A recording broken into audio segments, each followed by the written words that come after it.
Hai semuanya, welcome back to my channel. Apa kabar kalian semua hari ini? Semoga kabar kalian semua baik-baik aja, sehat selalu dimanapun kalian berada. Kenalin, nama aku Devi. Aku suka buat video tentang minimalism atau gaya hidup minimalis, tentang budgeting, dan tentang lifestyle dan lain-lain lah ya. Dan buat kalian teman-teman onlineku yang selalu setia nonton videoku, terima kasih udah hadir lagi di video ini. Senang banget bisa ketemu kalian lagi. Jadi hari ini beda ceritanya. Aku tetap bahas tentang minimalism, tapi sesuai dengan thumbnail yang udah kalian klik, sesuai dengan judul yang udah kalian baca, bahwa aku akan bahas sejarah minimalism. Sejarah. Ini aku udah ada iPadku di sini supaya aku bisa baca, supaya ilmu yang aku sampaikan gak salah. Karena aku tuh kayak penasaran gitu loh. Jadi ini berawal dari kepenasaran aku mikir, kenapa sih sekarang ada gaya hidup minimalis? Karena setahu aku dulu itu kayaknya nggak ada deh kayak gini-ginian. Tapi ternyata kayak wow, ternyata nggak kayak gitu. Jadi makanya aku mau sharing ke kalian apa sih yang membuat gaya hidup minimalis itu sampai ada di hari ini. Semoga kalian juga ada rasa penasaran kayak aku juga ya. Jadi biar kita sama-sama belajar. Oke, kalau gitu tanpa berlama-lama lagi, kita langsung aja mulai videonya.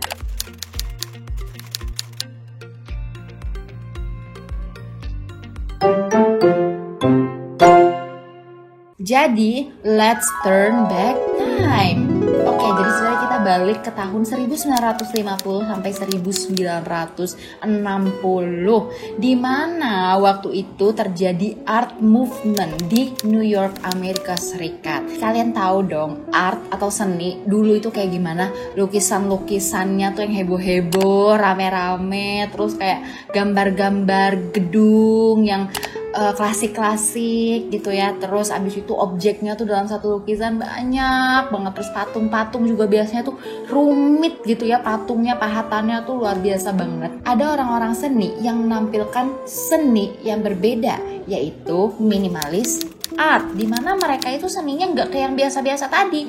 Ini seninya kayak hitam, garis hitam bertumpuk, garis kotak-kotak, bulet-buletan. Jadi seni yang sangat-sangat simple, dimana mereka ini menyebutnya kayak mereka menghilangkan objek yang ada di satu lukisan atau art tersebut dan menggantinya dengan suatu ya cuman garis atau buletan kayak gitu doang.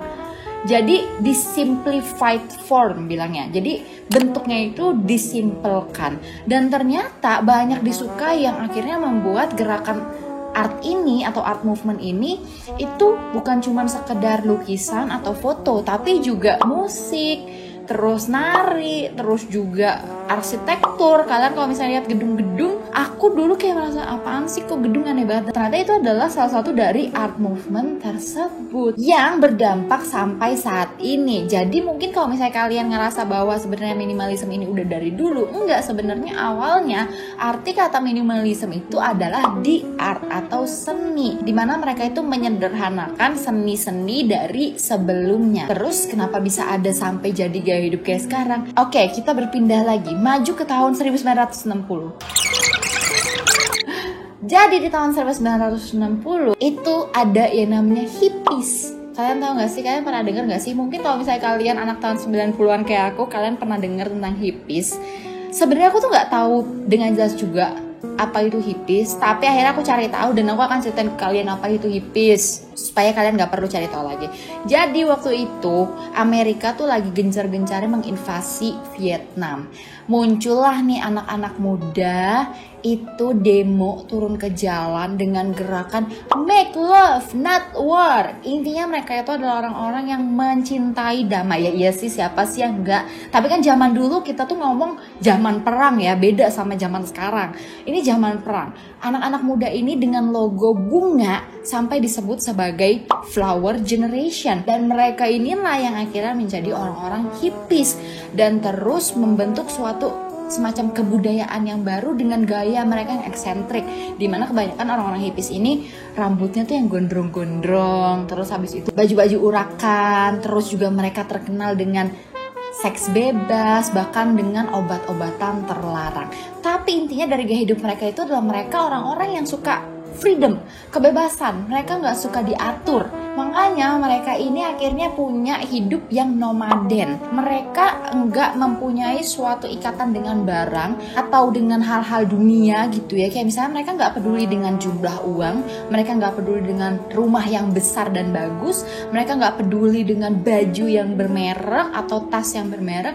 Enggak, yang mereka suka adalah kumpul sama orang, pergi ke daerah-daerah yang belum pernah mereka datangi, ketemu sama orang-orang asing yang baru. Itu yang mereka suka. Jadi akhirnya pada saat itu banyak tuh anak-anak Amerika, anak-anak muda dari Amerika pergi ke Asia lah, kemana lah, ini ke negara-negara yang mungkin sebelumnya bukan jadi tempat destinasi pariwisata. Dan dari situ itu yang sekarang mempengaruhi jenis nomadik minimalis. Dimana kalau misalnya kalian belum tonton nih video aku yang ini tentang jenis-jenis minimalism, klik di sini aku taruh supaya kalian bisa tahu jenis-jenis minimalism. Salah satunya adalah nomadik minimalis, dimana mereka itu berpindah dari satu tempat ke tempat lain, dan barang itu bukan suatu hal yang berharga untuk mereka, karena mereka itu yang penting adalah pengalaman, yang penting itu adalah experience, itu yang memberikan value untuk mereka. Nah dari sini kita udah mulai ada benang merahnya tuh lah ya, kayak oh iya ya, mulai nyambung ya, ternyata kayak bisa jadi dari situ bahwa kebahagiaan orang tuh belum tentu dari barang, bisa dari hal-hal lain. Tapi ternyata ini udah terjadi jauh sebelum-sebelumnya. Pengertian bahwa kebahagiaan itu nggak dari suatu barang atau kebahagiaan itu nggak dari luar, itu udah dari jauh sebelum Masehi. Jadi kita akan mundur jauh lagi ke sana. Yaitu ada seorang bapak namanya Seneca, di mana dia ini hidup di masa ini. Aku takut salah nyebutnya, nggak ngerti. Jadi ini hidupnya di masa ini. Dan aku baca aja ya, takut salah. Dia bilang bahwa it is not the man who has too little, but the man who craves more, that is poor. Atau kalau di bahasa Indonesia ini tuh adalah miskin itu bukan orang-orang yang kekurangan, tapi miskin itu adalah orang-orang yang selalu maunya lebih. Gila ya, gila. Pas aku baca dia kayak, gila, ternyata dari orang-orang zaman baheula aja itu udah ada pengertian kayak begini gitu. Jadi kita balik lagi ke masa sekarang. Terus kenapa sekarang jadi in banget sih tentang gaya hidup minimalis, yang padahal ternyata ini udah dari zaman bahla pengertian tentang less is more itu udah ada. Masuk di tahun 2000-an adalah nih dua orang sahabat, yaitu Ryan dan Joshua. Mereka ini yang disebut sebagai The Minimalist. Mereka membuat suatu dokumenter tentang minimalism, dimana di situ juga tempat aku belajar. Waktu itu aku nonton series mereka di Netflix, dan di situ baru aku mulai sadar, oh iya ya, ada juga ya tentang kayak gini. Oh iya ya, ternyata bisa juga ya. Oh iya, ternyata seru juga ya. Itu dari dokumentari mereka.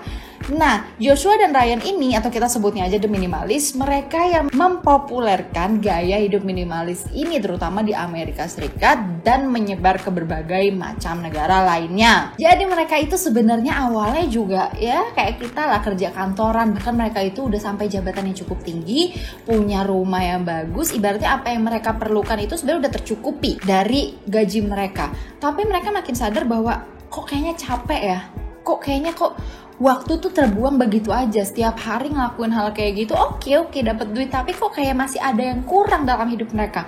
Mereka masih ada yang ngerasa suatu hal yang enggak nih, kayaknya enggak di sini. Akhirnya mereka belajar tuh tentang si gaya hidup minimalis itu, dan perjalanan hidup mereka dalam mengadaptasi gaya hidup minimalis itu diceritakan dari dokumenter minimalism tersebut. Aku saranin buat kalian yang belum nonton, coba nonton. Itu bener-bener bagus dan bisa membuka banget sih mata kita tentang apa sih artinya minimalism itu gitu. Walaupun balik lagi, minimalism juga tiap orang artinya itu bisa berbeda. Nah, dari situlah mulai minimalism berkembang di tahun 2000-an sampai sekarang. Makin banyak penggiat minimalis di dunia ini, terutama di Indonesia juga saat ini aku lihat lagi berkembang banget tentang gaya hidup minimalis. Makin banyak orang yang cari tahu tentang gaya hidup minimalis. Seperti kalian dengan nonton video-video aku, kalian pasti orang-orang yang lagi cari tahu juga atau yang udah menjalani gaya hidup minimalis juga. Jadi ternyata living with less itu udah ada dari zaman bahela. Cuman emang mungkin orang-orang tuh belum sadar karena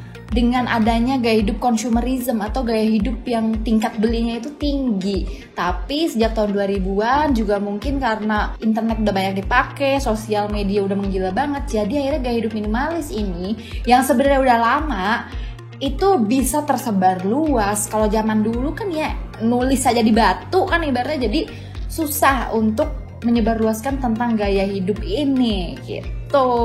Jadi itu aja sejarah tentang minimalism yang bisa aku bagikan ke kalian. Kalian bisa coba cari lagi lebih lanjut kalau misalnya kalian mau tahu lebih jauh dari Google, dari manapun kalian bisa coba cari, karena menurut aku ini juga seru untuk kita tahu gitu ya. Dan semoga kalian suka sama video aku hari ini. Jangan lupa kasih like kalian, dan kalian boleh banget untuk share video ini ke teman-teman dan juga keluarga kalian. Buat kalian yang belum subscribe, klik tombol subscribe-nya karena kita menuju ke 20.000 subscriber.